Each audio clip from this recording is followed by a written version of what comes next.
따뜻한 조명이 비추는 테이블 위에 붉은 벨벳천이 곱게 덮여 있었다. 잔잔한 웃음소리 사이로 유리잔에 부딪히는 수저 소리가 첨아하게 울렸다. 도심 중심부의 고급 레스토랑. 60대 중반을 넘긴 남성 6명이 원형 테이블에 둘러앉아 있었다. 와인이 반짝이고 오래된 이야기가 물밀듯이 쏟아졌다. 하지만 그들 중 단 한 사람. 테이블 끝자리에 앉은 남자만은 말없이 미소만 지었다. 자라나지도 뛰어들지도 않았다. 그런데 이상하게도 바로 그 사람에게 모든 시선이 쏠렸다. 그날은 고등학교 졸업 후 20년 만에 동창 모임이었다. 머리가 반쯤 휘어진 친구들. 은행 지점장이었던 사람. 수출 회사의 회장. 주식 투자로 이름을 날린 동창까지. 분위기의 시작은 상욱의 이야기였다. 나 이번에 건물 하나 팔았어. 100억 조금 넘게 나왔지? 사람들의 입에서 감탄이 터졌다. 그 말이 끝나자마자 누군가는 대기업에 다니는 아들을 자랑했고 또 누군가는 유럽 3주 크루즈 여행을 예약했다고 말했다. 점점 떠들썩해지는 분위기. 하지만 그 가운데 남자 하나 남씨는 여전히 미소만 지은 채 자신의 찻잔에 천천히 차를 따랐다. 아무도 그의 이름을 부르지 않았지만 모두의 시선이 그에게 향했다. 아무도 묻지 않았지만 모두가 궁금해했다.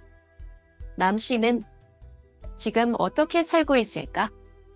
그때 가장 말이 없던 인물 고등학교 교사였던 정 선생이 조용히 입을 열었다. 우리는 자꾸 사라질 수 있는 것들만 얘기하고 있네. 그런데 남씨는 아무도 빼앗을 수 없는 걸 가진 사람 같아. 그 말이 떨어지자 순간 공기가 멈춘 듯 정적이 흘렀다. 질투도 아니고 점쟁심도 아닌 그저 깊은 깨달음이 퍼지는 순간이었다. 왜냐하면 모두가 자신을 이야기하는 사이 남씨는 단 한마디도 자기에 대해 말하지 않았다. 자식 이야기도 돈 이야기도 노후 계획도 없었다. 그런데도 그의 얼굴엔 이상할 정도로 평온한 미소가 떠올라 있었다. 그리고 누구도 말하지 않았지만 모두가 아는 그 이야기가 조용히 머릿속에 떠올랐다. 10년 전 아내가 병으로 세상을 떠났을 때 남씨는 모든 일을 그만두고 외딴 시골 마을로 내려갔다. 그리고 그곳에서 한편 어려운 아이들을 위해 무료로 공부를 가르치기 시작했다. 그 사실을 아는 사람은 거의 없었다. 단지 새벽마다 자전거를 타고 논밭을 지나 학교로 향하는 그의 모습이 한 지역 신문에 작게 실렸던 적이 있을 뿐이다. 그 이야기는 잊혔다. 아무도 말하지 않았다. 하지만 오늘 밤 모든 자랑이 끝난 뒤 조용히 마주 앉은 그 이름 남씨가 다시금 누군가의 가슴을 울렸다. 아무것도 자랑하지 않는 사람. 그가 결국 모두를 가장 많이 돌아보게 만든 사람. 그리고 그 순간 성공하지 못한 사람이라고 여겼던 그가 가장 깊은 침묵을 선물한 사람이 되었다. 모임이 끝난 뒤 가장 자랑이 많던 한 친구는 말없이 집으로 돌아갔다. 그는 조용히 휴대폰을 열고 3개월 동안 연락하지 않았던 아들에게 메시지를 남겼다. 아들아, 이번 주말에 아빠랑 시골 한번 다녀올래? 하고 싶은 얘기가 있어? 부드러운 불빛이 벽에 걸린 오래된 액자를 은은하게 비치고 있었다. 그 남자는 가만히 앉아 있었다. 손에 쥔 휴대폰 화면은 꺼진 채 보낸 메시지들은 여전히 회심이 없었다. 집안에는 가득 찬 예금 통장들, 빠짐없는 가전제품들, 넉넉한 공간. 그런데 마음 한구석은 왠지 모르게 서늘하고 텅 비어 있었다. 그날 동창 모임 이후 린 회장은 자신의 집으로 돌아왔다. 도심 외곽의 넓은 저택, 조용하고 완벽한 공간. 하지만 현관문을 열고 몇 발자국 들어선 순간 거대한 파도처럼 외로움이 밀려왔다. 집안은 정갈했다. 하지만 생기가 없었다. 아이들의 웃음도, 누군가의 식사하셨어요. 난 말도, 함께 밥을 먹을 사람도 그 어디에도 없었다. 그는 깨달았다. 자신과 함께 늙어가는 건 세월이 아니다. 기침이라는 감정이었다. 10년 전 그는 잣나갔다. 세계의 운송회사, 두 채의 고급 아파트, 부지사 쾌천까지 갔던 사업다. 하지만 지금은 아내는 급성 뇌졸중으로 세상을 떠났고 아들은 호주로 이민, 딸은 결혼 후 연락이 뜸했다. 돈은 충분했다. 하지만 돈을 함께 쓸 사람이 없었다. 어느 날 정기 건강검진에서 젊은 의사가 물었다. 식사는 잘 챙겨 드시고 잠은 잘 주무세요? 민 대장은 웃으며 답했다. 돈은 있어요. 의사 양반. 그런데 입맛은 없네요. 왜 그런지 모르겠어요. 어느 날 아침 그는 오래된 친구 남 씨에게서 전화를 받는다. 예전처럼 부드러운 목소리였다. 리나, 지금 시골에서 아이들하고 그림 수업하고 있는데 그냥 한번 내려와 볼래? 가르칠 필요는 없어. 그냥 아이들 옆에 앉아서 같이 색칠만 해줘. 이상하게도 계산과 계획으로만 살아왔던 민 회장은 그 단순한 제안에 오랜만에 심장이 두근거렸다. 시골의 작은 교실에 도착했을 때 한 여자아이가 다가와 그의 손을 꼭 잡았다. 할아버지, 저 그림 잘 못 그려요. 좀 알려주세요. 그 아이는 그가 수십 대의 트럭을 소유했던 사람인지 몰랐다. 수십억짜리 계약서를 썼던 사람인지도 몰랐다. 그저 창가에 앉아 꽃을 그리고 있는 한 할아버지일 뿐이었다. 그 순간 민 회장은 눈물을 흘렸다. 슬퍼서가 아니라 처음으로 돈 때문이 아닌 이유로 자신이 누군가에게 필요하다고 느껴졌기 때문이었다. 그날 밤 민 회장은 조용히 유언장을 꺼내 들었다. 처음엔 자식들에게 재산을 남기려 했지만 그의 마음은 바뀌어 있었다. 그가 남긴 건 단 한 문장. 아빠가 세상을 떠난다면 이 교실만은 지켜다오. 한 달에 한 번이라도, 딱 한 번이라도 그곳에 꼭 가보렴. 하얀 선이 덮인 테이블 위로 여인들의 얼굴을 따뜻하게 감쌌다. 그들은 웃으며 잔을 들고 가끔은 남편이 사준 명품 가방, 아이들 자랑, 여견 이야기로 속삭이며 수다를 이어갔다. 그런 분위기 속 한쪽 구석. 단정한 가디건을 입고 화장기 없는 얼굴, 금반지 하나 없는 손으로 물컵에 조용히 생수를 따르는 여인이 있었다. 대가가 절정으로 치닫던 찰나. 모두가 자식 자랑에 열을 올릴 때 갑자기 누군가 조심스럽게 물었다. 근데 언니는요? 그동안 뭐 하며 지내셨어요? 아기는 없었다. 그저 궁금했을 뿐이다. 왜냐하면 이 여인 한 씨는 처음부터 끝까지 아무것도 자라나지 않았기 때문이다. 아이도 남편도 직도 이야기하지 않았다. 그저 조용히 미소 지으며 앉아 있었다. 마치 자신은 이 자리에 속하지 않는 사람처럼. 그녀는 조용히 대답했다. 저요. 그냥 엄마였어요. 두 아이 키우고 시부모님 돌보고 지금은 손주 봐주며 지내요. 그게 다예요. 너무나 평범한 대답. 그런데 그 말에 테이블은 순식간에 조용해졌다.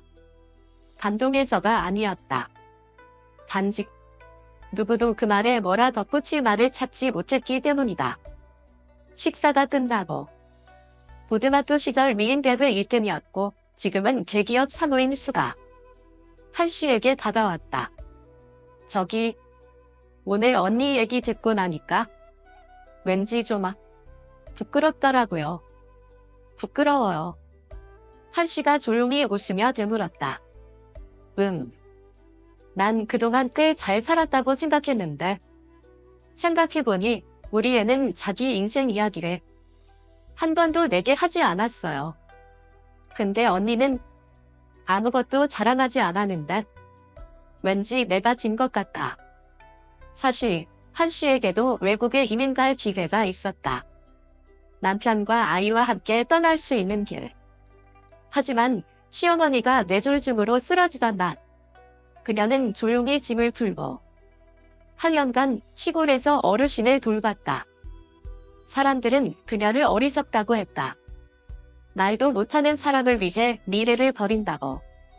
하지만 그녀는 매일 밤 어르신의 침대 옆에서 옛날 이야기를 들려주었다.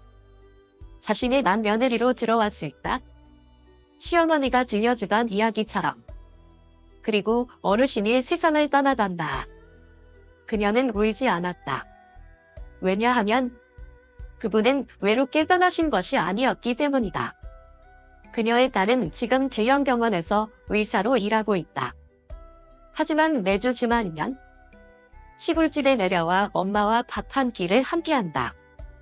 아들은 법조계에 종사하면서도 매년 한 달은 직장을 쉬고 엄마랑 호숫가 산책하자며 시간을 낸다. 그들은 사진을 SNS에 올리지 않는다. 그 누구에게도 자랑하지 않는다. 하지만 사라는 그 자리에 있다. 조용하고 깊게. 그날 밤 한씨의 핸드폰에 낯선 번호로 메시지가 하나 도착했다. 언니, 예전엔 언니를 보고 남은 사람이라며 비우는 적이 있어요. 근데 지금은 알겠어요. 진짜 멀리 간 사람은 사실 언니였네요. 낸시의 목소리가 울려 퍼졌다. 다음은 아마도 오랜만에 뵙게 될 분이죠. 치질 씨를 모시겠습니다. 순간 객석 전체야. 묘한 정적이 흘렀다. 기대하는 사람은 거의 없었다. 속삭이는 소리도 들려왔다. 치질. 예전에 실패한 예술가라던 그 사람. 맞아, 중간에 학교도 그만뒀다지? 하지만 그가 무대에 올랐을 때 손에 4권 적힌 종이 한 장을 들고 등장하자 홀 전체가 숨을 죽였다. 한때 문지아로 불리던 학생. 대학에 진학하지 않았고 뾰족한 직업도 없이 여기저기 떠돌며 시를 쓰고 깊은 산골에서 아이들을 가르치다. 어느 날 사라졌던 남자. 오늘 동창회에는 누구나 학위, 직책, 명예를 자라났다. 하지만 채진은 한쪽 구석에서 조용히 과자 하나, 차 한 잔으로 아무 말 없이 자리를 지켰다. 사실 그는 주목받기 위해 이 자리에 온 게 아니었다. 그는 단지 시를 한 편 읽기 위해 이 자리에 왔을 뿐이었다. 그리고 그는 조용히 읽기 시작했다. 쉰 듯한 목소리, 하지만 흔들림 없이. 한때 나도 사전이 들고 싶었지만 인생은 내게 펜 하나를 주었고 찢어진 옷을 입은 아이들이 물었다. 아저씨, 이 글자는 어떻게 읽어요? 난 바람처럼 경쟁하던 적도 있었지만 결국 기가 되기로 했다. 조용히, 가볍게, 어딘가에 스며들어. 프리티 외롭지 않게? 객석은 숨소리조차 멈췄다.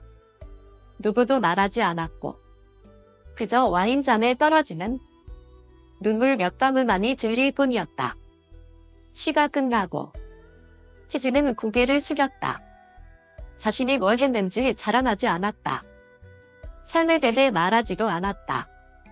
그저 조용히 무대 아래로 내려왔다. 마치 처음부터 거기 있지 않았던 사람처럼. 행사가 끝난 뒤 한 사람의 치질을 따라 주차장까지 걸어왔다. 은행 부지점장인 두현이었다. 치질. 예전에 난 내가 인생을 남기겠다고 생각했어. 근데 지금은 우리가 놓친 게 더 많은 것 같아. 치즈는 가볍게 웃으며 말했다. 사람은 각자 자신의 관객을 선택하는 것 같다. 누군가는 박수치는 무대를 원하고 누군가는 글자를 처음 읽는 아이 하나면 충분하지. 치즈는 한때 산골에서 무료로 아이들을 가르쳤다.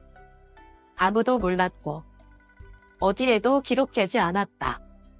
그로부터 10년 후 그 아이들 중 한 명은 박사가 되었고 지금은 지역 도서관을 운영하고 있다.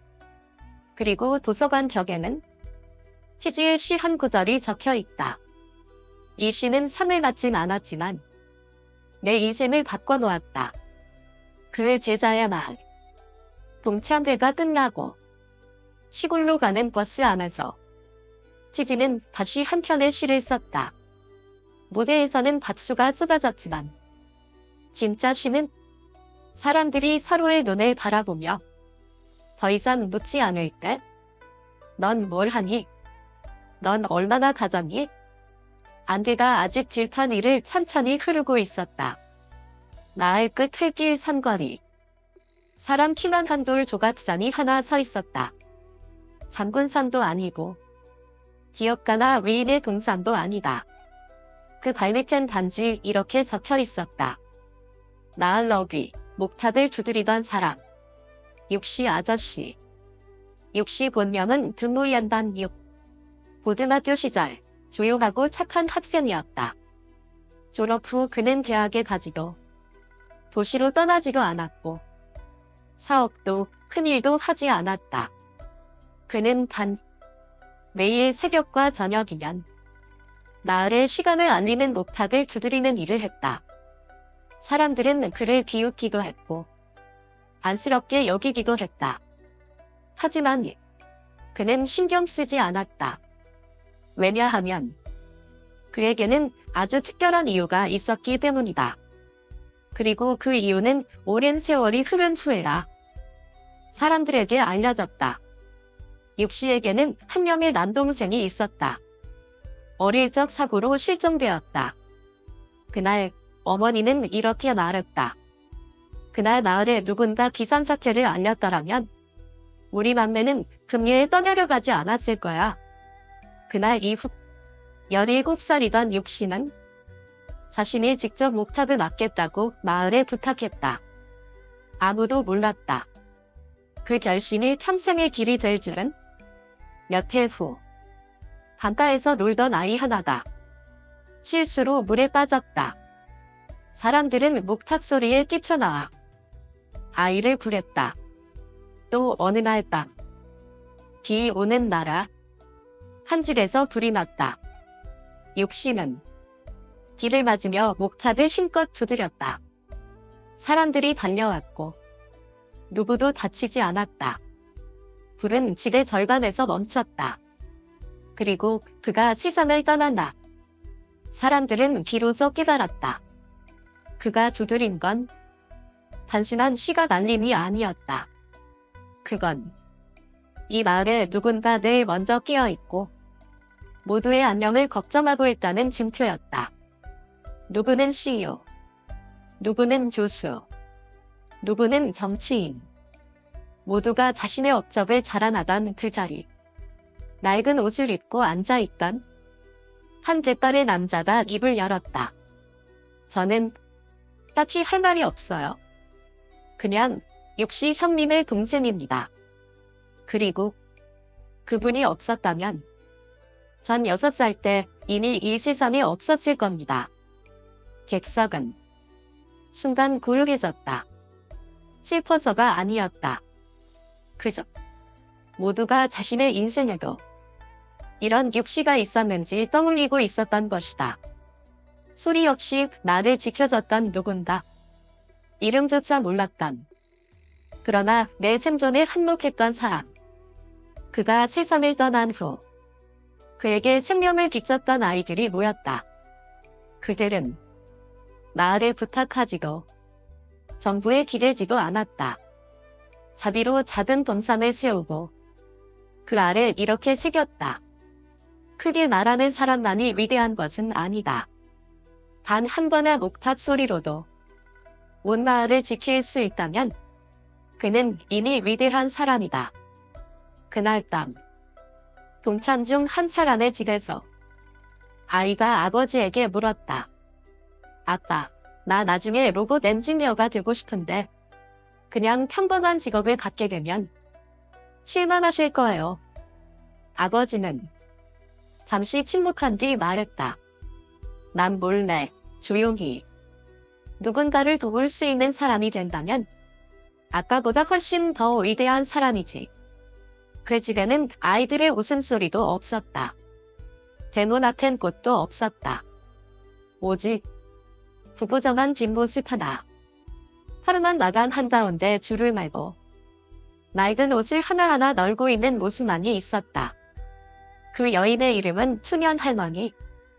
40년 넘게 남편도 자식도 없이 혼자 살며 조용히 노년을 보내고 있었다. 마을 사람들은 그녀를 반은 동적, 반은 조롱 섞인 말투로 불렀다. 소년 할머니, 아무도 데려가지 않은 노처녀지 뭐. 나이 든 어른들은 말했다. 예전엔 눈이 너무 높았지. 남자들이 줄을 섰는데 다 거절했다. 지금 외로워도 할 말 없지? 젊은이들은 수근거렸다. 성격도 까칠할 것 같아. 같이 살면 피곤할 때 심지어 아이들조차 장난쳤다. 마녀다. 외로운 마녀. 하지만 투년 할머니는 아무 반응도 보이지 않았다. 그저 묘한 미소만 지었을 뿐이었다. 그해 9살 된 소년 하나가 있었다. 카라는 아이. 아버지는 떠나고 어머니는 심장병으로 세상을 떠났다. 마을 회의, 구청 회의. 하지만 아무도 아이를 맡으려 하지 않았다. 오직 한 사람. 소년 할머니가 손을 들었다. 그 아이, 내 집에 데려오세요. 마을은 놀라움에 잠겼다. 혼자 사는 노인이 남의 아이를 키우겠다고? 무섭지 않아요, 할머니. 아니, 나는 그 아이가 배우지 못하고 살아가는 것이 더 무서워. 10년 후, 마을 사람들은 하얀 가운을 입고 고개를 숙이며 인사하는 청년을 보고 놀랐다. 그 청년이 바로 파였다. 한 동창회에서 파는 이렇게 고백했다. 10살 때 잡종이라고 놀림 받았어요. 죽고 싶었어요. 그런데 투년 할머니는 설거지 시키고 물을 길러보내고 마지막엔 판 하나를 쥐어주셨죠. 그리고 말했어요. 그 애들보다 똑똑해지지 못하면 입 다물어. 아니면 공부해야. 그날 이후 난 정말 궁금하겠어요. 그분의 손자라고 불리고 싶어서. 그 이후로 소년 할머니는 또 다른 아이 둘을 더 키웠다. 하나는 어머니에게 버려진 아이. 또 하나는 아버지가 교도소에 간 아이였다. 그녀는 책으로 가르치지 않았다. 자신의 삶으로 불러주며 가르쳤다.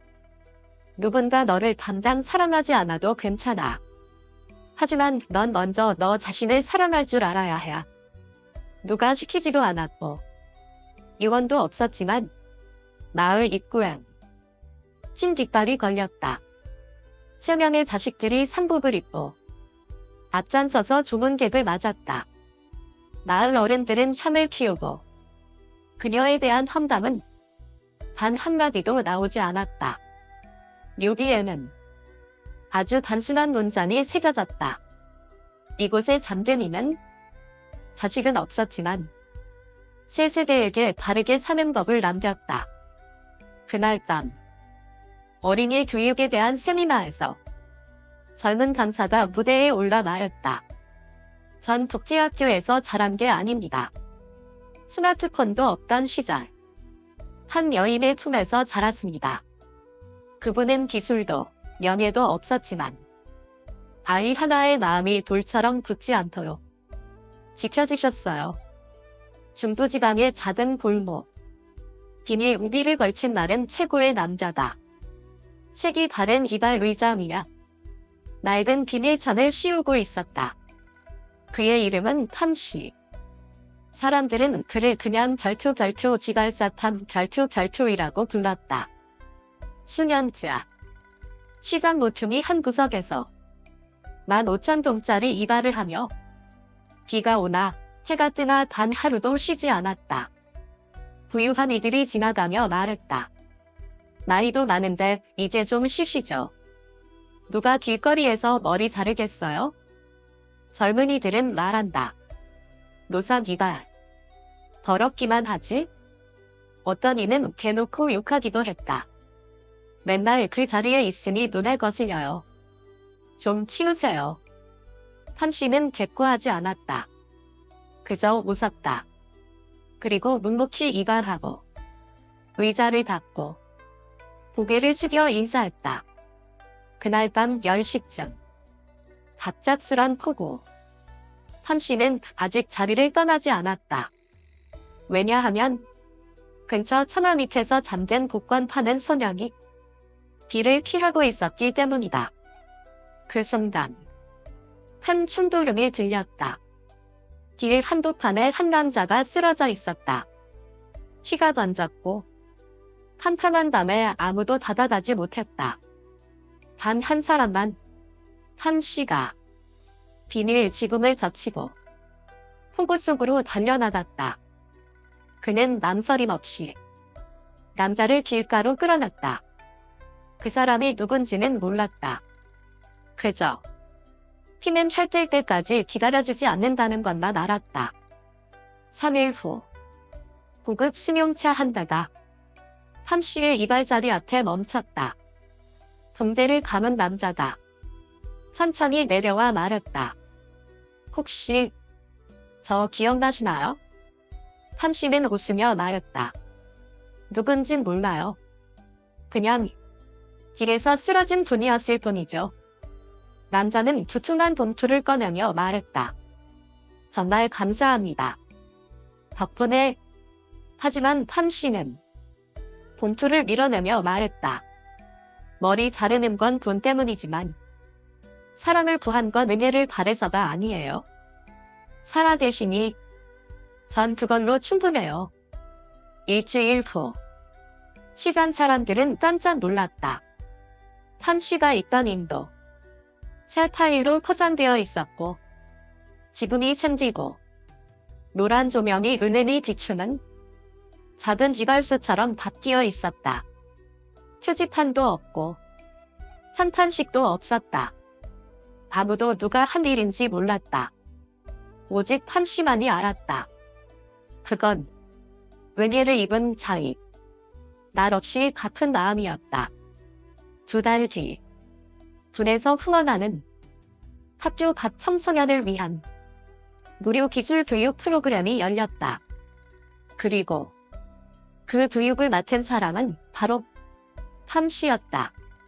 그는 아이들에게 가위를 쥐어주며 거울 닦는 법을 가르치며 항상 이렇게 말했다. 직업은 귀하고 천한 게 아니야. 하지만 사람은 절대 손을 더럽히는 사람이 되어선 안 돼. 그 해 동참회에서 모두가 성공하고 돈 많고 유명해졌을 무렵 단 한 사람만 단체 채팅방에서 감퇴당했다. 그의 이름은 하이성. 최장사요. 우리 반의 긍정적이고 세련된 분위기와 맞지 않음. 너무 가난하고 너무 촌스러움. 그는 무슨 일을 했을까? 대관 수리원. 월세방에 살며 낡은 드림 오토바이를 타고 고무 스니퍼를 신었다. 그의 동창 모임에 그는 손수 포장한 선물을 들고 왔다. 그 안엔 어머니가 담근 생선 소스 한 점이 있었다. 사람들은 웃었다. 몰래 사진을 찍어 단체방에 올리며 수군댔다. 또 돈 빌리러 왔나봐. 불쌍하긴 한데 좀 멀리 있자.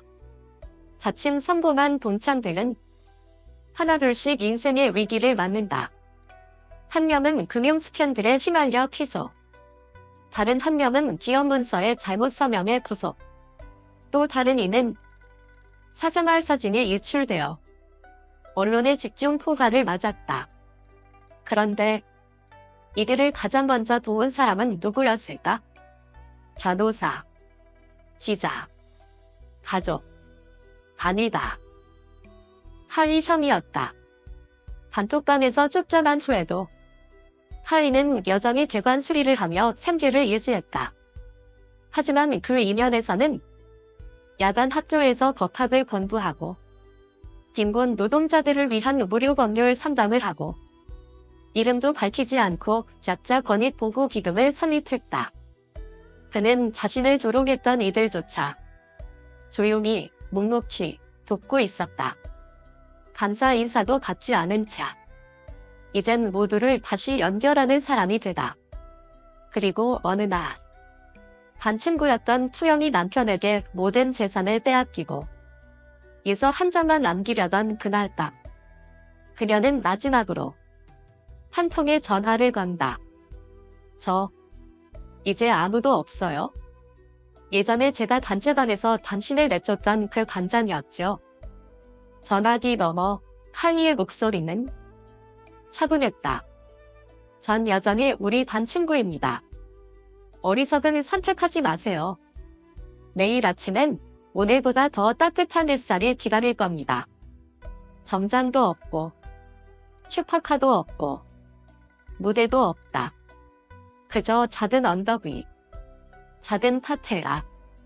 하나둘 도착한 사람들이 말없이 자리를 잡는다. 중앙 원탑 위에는 인쇄된 한 장의 편지가 놓여 있었다.